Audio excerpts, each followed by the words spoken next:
Ce jour, 26 juillet 2023, nous, forces de défense et de sécurité, réunis au sein du Conseil national pour la sauvegarde de la patrie, CNSP, avons décidé de mettre fin au régime que vous connaissez.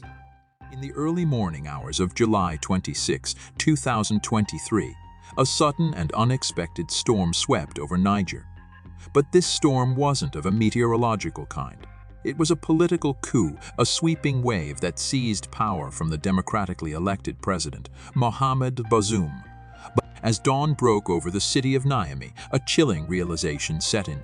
The leader of the presidential guard, Abdourahamane Tchiani, had declared himself the head of a transitional government. A country that had made strides towards democracy was now once again facing the specter of military rule. But to fully understand the events of that fateful July morning, we must turn back the clock and delve into the rich, complex political history of Niger. From the grandeur of the Songhai Empire through the oppressive hand of French colonial rule, to the trials and tribulations of independence and the cycles of military coups, counter-coups, and intermittent civilian rule. Upon its independence from France in 1960, Niger, like many newly independent African nations, faced the monumental task of nation-building. And so began the era of President Mohamed Bazoum and his party, the Nigerian Progressive Party, a period of single-party rule where a single voice echoed across the sand dunes and through the bustling markets. But as is so often the case, unchecked power can foster an environment prone to authoritarian rule. And amidst the struggles of a nascent nation, the foundation was laid for a narrative of political instability. April 15, 1974. The nation awoke to the shocking news that President Mohamed Bazoum, the man who had led Niger since its independence, was no longer in power. A bloodless coup, led by Lieutenant Colonel Sani Kountché, abruptly ended Diori's rule. The nation's first taste of a military coup had taken place. Then came the turbulent decades of the 1980s and 1990s. In Niger, these were times of coups and counter-coups when the fate of the nation hung in the balance and democracy teetered on the edge. On September 15, 1983, a group of military officers decided to take matters into their own hands and attempted to overthrow President Kountché in a daring coup. But fate had other plans, and their endeavor fell short. President Kountché's regime managed to quell the uprising, maintaining its grip on power. Fast forward to January 10, 1987, and history repeated itself.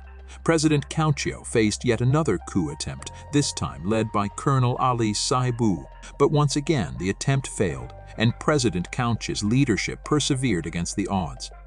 However, the nation's fate took a dramatic turn on November 10, 1987, when Sani Kountché, the leader who had navigated through coup attempts, tragically passed away while in office. His death plunged the nation into a transitional period, leaving them to grapple with uncertainty and a change in leadership.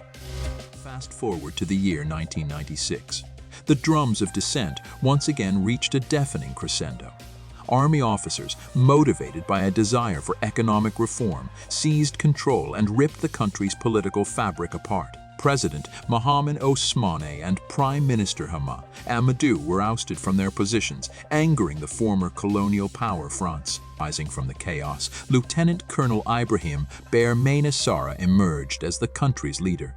With fiery determination, he declared that this coup was not meant to extinguish democracy, but to ignite a new beginning. But fate had other plans.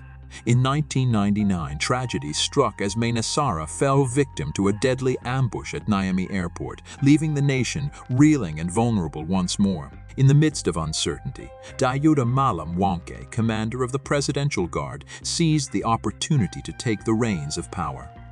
He promised a return to civilian rule and pledged that Niger would witness the dawn of democracy by the year 2000. The nation stood at a crossroads, and in the year 1999, the people headed to the polls. Mamadou Tanja emerged victorious, defeating Mahamadou Issoufou, a former prime minister.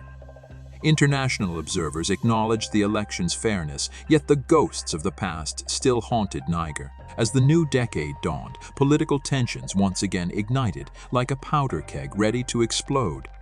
In the chaos that followed, the constitution was shredded and all state institutions dissolved.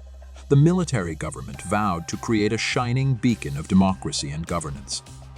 They accused Tanja of tampering with the constitution for his own gain. General Salou Dodibo said while addressing the nation, "What we did was for the greater good of Niger. We stand united for you, our people. Trust us, for we shall never let you down." As the dust settled, the people of Niger had yet another chance to shape their destiny. In early 2011, new legislative elections were held, culminating in a gripping presidential runoff. Mahamadou Issoufou emerged victorious, promising a new dawn of stability and progress for Niger. Yet, the shadows of the past lingered, a constant reminder of the fragility of democracy in the face of power struggles. These gains were once again threatened in the year 2021. The nation of Niger found itself at a critical juncture in its political history. On March 31st, an audacious attempt to disrupt the democratic process sent shockwaves across the country and the world. It was on the eve of President Mohamed Bazoum's inauguration, following his victory in the presidential election. But amidst this moment of hope and progress, a group of soldiers decided to challenge the course of the nation's future. In a daring move, they attempted a coup d'etat, seeking to seize power and disrupt the peaceful transfer of power. As the coup attempt unfolded, it became clear that the majority of the military and the people of Niger were committed to upholding the democratic process.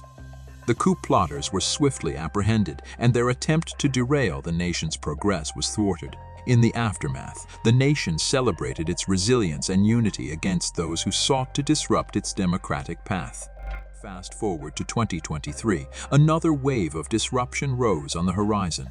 Abdourahamane Tchiani, a name now etched into the annals of Niger's political history, emerged from the shadows. On July 28, 2023, Abdourahamane Tchiani, head of Niger's presidential guard, took to the airwaves, naming himself the president of the National Council for the Safeguard of the Homeland.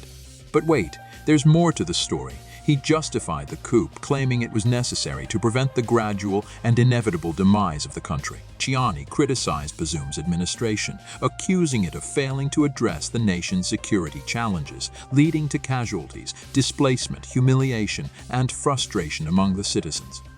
He argued that the previous government's security approach had fallen short of expectations. Now let's take a closer look at the man behind the coup, General Abdourahamane Tchiani. Tchiani is a 62-year-old general with a significant influence on Niger's army. He rose to prominence in 2015 when he was appointed to lead the elite unit. But here's an interesting twist. He remained a close ally of former President Mahamadou Issoufou, who led the country until 2021. Tchiani demonstrated his loyalty to the former president when he bravely led the resistance during a thwarted coup attempt just days before President Bazoum's inauguration. Talk about a man who stands by his beliefs. The coup on July 26, 2023, led to the detention of President Mohamed Bazoum. But where is he now? The world is holding its breath. Colonel Amadou Abdourahmane, the spokesperson of the Nigerian army, revealed that the security forces acted due to the deteriorating security situation and what they perceived as bad governance. The aftermath was intense. Niger's borders were closed, a curfew was declared, and all institutions were suspended. But despite being detained, President Bazoum showed an unwavering spirit. On social media platform X, Bazoum expressed his commitment to protecting the hard-won gains of democracy in Niger. His defiant message resonated with Nigerians who cherish democracy and freedom. The people's will is stronger than ever. But what causes a country to be trapped in this vicious cycle of instability? The answer lies in a complex blend of political, economic, and social factors, from the entrenched legacy of colonial rule, the ravages of corruption, economic challenges, and ethnic conflicts, to the struggles with jihadist groups. But what does this mean for Niger and the broader Sahel region? Due to incessant coups and violence in this region, it has been named the Coup Belt. From the sand dunes of the Sahara to the bustling streets of Niamey, Niger stands at a crossroads, echoing the struggles and hopes of many nations in their pursuit of stability and democracy. As we watch the events unfold, one thing is certain: the world will be watching Niger's journey closely. Join us next time as we continue to dissect the complex web of global political events.